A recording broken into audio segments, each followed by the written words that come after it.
नहीं, समय रुकेगा नहीं। इतिहास आपके लिए भी समय रोक के खड़ा नहीं होगा। आपको भी आज से लगना पड़ेगा, भाईचारा पैदा करना पड़ेगा देहात में जाके। जो पिछड़े वर्ग के और हमारे कुशवाहा मौर्य साके और जो हमारे जो है पिछड़े वर्ग के लोग हैं, उनको भी मैं नौजवान साथियों को, अपने नेताओं को कहना चाहता हूं कि आपको भी गांव देहात में जाके भाईचारा पैदा करना पड़ेगा और वोट की शक्ति इकट्ठी करके आजाद समाज पार्टी के साथ खड़ा होना पड़ेगा। जब सत्ता की चाबी हमारे हाथ में होगी, मेरी बात को आप लिख लो कि मध्य प्रदेश में मैंने महसूस कर लिया कि इस बार सत्ता की चाबी आपके हाथ में आने वाली है। आपके बगैर किसी की सरकार नहीं बनेगी। आप ये जान लो कि जब सत्ता की चाबी आपके हाथ में होगी तो आपका नेता ऐसा है, आपका भाई, कि आपके एक एक अधिकार को दुश्मन के जबड़े से छीन के आपके कदमों में निछावर करने का काम बहुत जल्दी कर देगा। जैसे टीकला गांव में आदिवासी समाज की झोपड़ी तोड़ी जा रही है, 40 आदिवासी मोहना से आए हैं, वो हमसे निवेदन कर रहे हैं, उनके कागज भी मेरे पास हैं कि भाई हमारी सरकार को उन्होंने लिखा है, देखो सुनो,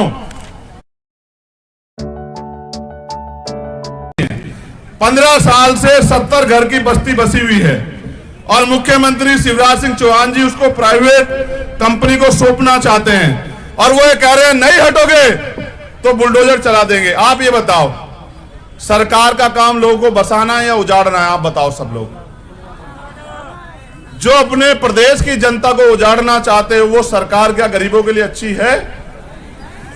तो मैं अपने भाइयों को वचन देता हूं कि जब भी आपके साथ अन्याय की बात आएगी या कोई ऐसा मामला आएगा, भीम आर्मी आजाद समाज पार्टी के लोग कंधे से कंधा मिला के आपके साथ खड़े रहेंगे।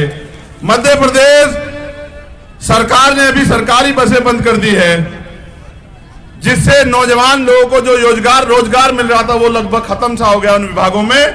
हमारी पार्टी के लोग कह रहे हैं कि जैसे हमारी सरकार बनेगी हम युवाओं को रोजगार देने का काम करेंगे। इसके बाद कई ऐसे मामले जिनको मुझे आपको बताना है, जैसे बैकलॉग भर्ती। हम 12 फरवरी को इकट्ठा हुए थे भोपाल में। बैकलॉग के पदों पे कोई भर्ती नहीं की जा रही है। SC ST OBC के नौजवान सड़क पे धूल फाक रहे हैं। SC ST OBC के लिए प्रमोशन में आरक्षण की मांग हमने की थी, उस पर सरकार ने कोई कदम नहीं उठाया। आकाश गुजर का परिवार भाई यहाँ है, उनको अभी तक न्याय नहीं मिला, फास्ट ट्रैक कोर्ट में मुकदमा नहीं चला, कोई मुआवजा नहीं मिला है। हमने मांग की थी कि जातिगत जनगणना कराई जाए, अभी तक कोई मांग पूरी नहीं हुई। OBC 27% आरक्षण जो दिया जा रहा था वो भी अभी पूरा नहीं दिया जा रहा है। डबरा क्षेत्र में SC ST की जमीनों को दबंग कब्जा कर रहे हैं, उनको मालिकाना हक दिलवाया जाए, ये भी हमारी मांग है। मध्य प्रदेश में छात्रवृत्ति घोटाला उजागर किया जाए। चोर चोर मौसेरे भाई, इनके लोग घोटाला करें, इनकी सरकार कहां से उजागर कर देंगे? आपकी सरकार आएगी, हर एक घोटालेबाज को हम लोग जेल भेजने का काम करेंगे। मेरी बात को आप लोग याद रखना। डबरा नगर पालिका में राजस्व विभाग में लगी 2014 से नामांतरण पर रोक को तत्काल हटाया जाए। ये कई इस तरह की समस्याएं, कई परेशानियां हमारे सामने हैं। हमने मांग रखी थी कि सरकार इनको सुनेगी, सरकार ने नहीं सुना। एक और मांग ये है, मुझे सफाई कर्मचारी अपने भाई मिले थे कि नगर पालिका में सफाई कर्मचारी अधिकतर महिला पुरुष जो है वो अनपढ़ हैं। उनकी मांग है कि उनको स्थायी किया जाए। 30-30 साल हो गए उनको गटर में उतरते हुए, सफाई करते हुए। मध्य प्रदेश सरकार कहती है कि इंदौर सबसे साफ शहर है, उज्जैन सबसे साफ शहर है। किसकी वजह से? कोई अधिकारी जीप से जाके वहां सड़क को चाटता है क्या? कोई नेता जीप से जाके सड़क को साफ करता है क्या? हमारे समाज के लोग उस सड़क को साफ करते हैं और मेडल इनको मिलता है। इसलिए हमारी ये मांग है कि इनको स्थायी किया जाए। ये तो करे ना करे, मैं आपको वचन देकर कहता हूं कि हमारी सरकार आने पे जो भी भर्ती यहां सफाई कर्मचारियों की होगी वो अस्थायी होगी, सरकारी भर्ती होगी। और जो पुराने भर्ती लोग हैं उनको सबको स्थायी करने का काम हम लोग करेंगे, ये मेरा आपको वादा है। कई भर्तियों के बाद हमने देखा,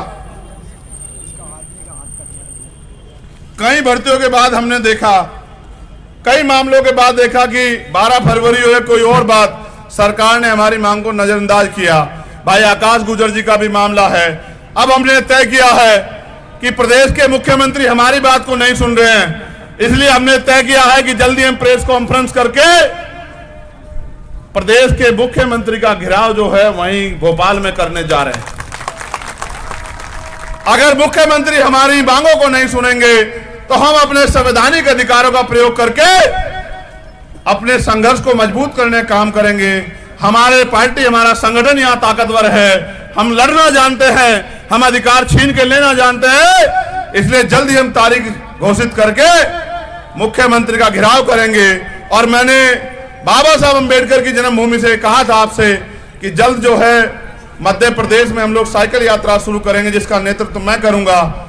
बहुत जल्द हम लोग घोषणा करके बताएंगे कि पहली साइकिल यात्रा पहले चरण की किन किन जिलों से होकर गुजरेगी।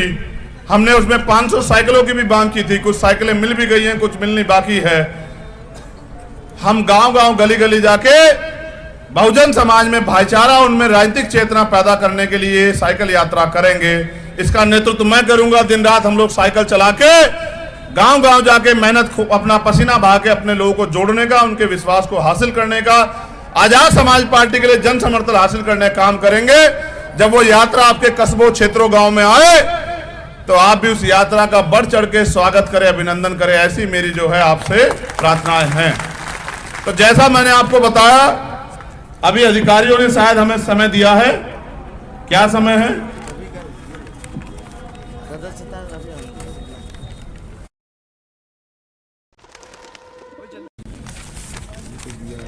लेकिन ग्वालियर कलेक्टर ने दिया, मुरैना कलेक्टर आने को तैयार नहीं रहा। चाहे तो मुरैना कलेक्टर बुला आ सकता है, आज ही तो आने को तैयार मिल गया। 6:30 बजे हम ग्वालियर कलेक्टर से मिलेंगे, अपनी मांग रखेंगे भाई आकाश गुर्जर जी के मामले को लेके। 6 बजे आईजी से मिलेंगे और 6:30 बजे ग्वालियर कलेक्टर से। और मुरैना के कलेक्टर साहब से को मेरा संदेश है कि आपको तो अपने आप से आके उनके इस परिवार की मदद करनी चाहिए थी। आप जो राजनीतिक शक्तियों के हाथों में खेल के हमारी मदद नहीं कर रहे हैं। कलेक्टर साहब, याद रखना, सरकार बदलेगी, बिल्कुल बदलेगी। आप नौकरी इसी प्रदेश में करेंगे, आपको ये कैडर मिला हुआ है। हम भी आपके साथ मिलकर जनता की सेवा करने के लिए तैयार रहेंगे। हम भी आपका अभिनंदन, स्वागत करने के लिए तैयार रहेंगे। बहुत जल्दी की बात है, 4-6 महीने में चुनाव होने वाले हैं। जिनके इशारे पे हमारे भाई के हत्यारों को बचाने का काम कर रहे हैं, उनको बचा नहीं पाओगे, इस बात को याद रखना कलेक्टर साहब। मैं धन्यवाद देता हूं डबरा की महान जनता का, आयोजक कमेटी का, जिले की पूरी टीम का, डबरा विधानसभा की पूरी टीम का, और सबसे ज्यादा धन्यवाद मेरी माँ बहनों का, जो एक टकटकी लगाए बैठी रहती हैं, जो जिनके प्यार के कारण इन बड़ी बड़ी ताकतों से उनका खून टकराने के लिए तैयार है, जिनके सम्मान के लिए अपने जीवन का हर एक पल निछावर करने के लिए हम सब लोग तैयार हैं। मैं उनसे विश्वास दिलाना चाहता हूं, गरीबी के दिन खत्म होंगे, बेबसी के दिन खत्म होंगे, लाचारी के दिन खत्म होंगे, बहुजन राज आएगा। जो सुविधाएं अमीरों को मिल रही हैं वो आपको भी मिलेगी। मैंने वादा घोषणा की है कि हमारी सरकार बनने पे 2 अप्रैल के जो शहीद हैं उन सब के शहीद परिवारों को 1 करोड़ रुपए का मुआवजा, एक सरकारी नौकरी हम लोग देंगे। उन सारे मुकदमों को वापस लेके, जिन पे मुकदमे लगाए गए, उन सभी भाइयों को रोजगार से जोड़ के अपने पैरों पे खड़ा करने का काम हम करेंगे। उनको सम्मान पत्र हम लोग देने का काम करेंगे, जिससे समाज की लड़ाई लड़ने में कोई कोताही ना बरते। जिन्होंने जेलें काटी हैं उन भाइयों को भी हम लोग रोजगार से जोड़ने का काम करेंगे।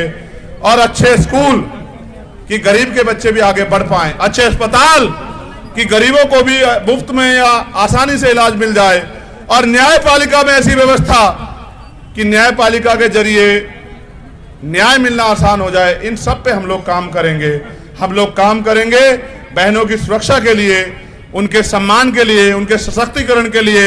हम महिलाओं को घर तक रोजगार देने का काम करेंगे। मैं अपनी बेटियों से भी कहना चाहता हूं, अपनी बच्चियों बहनों से, खूब पढ़ाई करो। अभी आपके भाई लोग आगे बढ़ रहे हैं, कल हम लोग ताकत में आके आपको रोजगार देने का काम करेंगे। हिम्मत मत हारो। आप बाबा साहब अंबेडकर की बेटियां हो, आप फूले साहू की बेटियां हो, आप मां रमाबाई की बेटियां हो, आप सावित्रीबाई फूले की बेटियां हो, आगे बढ़ती रहो। इतिहास आपको याद रखेगा, आपके संघर्ष को याद रखेगा। ये कलयुग नहीं, ये कलम युग है, और कलम की ताकत के लिए हम लोग आगे बढ़ रहे हैं। बहुत जल्द कलम की ताकत हमारे पास होगी। जब कलम की ताकत हमारे पास होगी, हर शोषित के चेहरे पे खुशी आएगी, हर शोषित के चेहरे पे राज आएगा, हर शोषित को यह एहसास होगा कि आज उनकी गुलामी के दिन कट चुके हैं। पुनः आप सभी का धन्यवाद और बहुत बहुत बधाई इन साथियों को जिन्होंने मेहनत की। भाई परवेंद्र घोरपड़े जी जो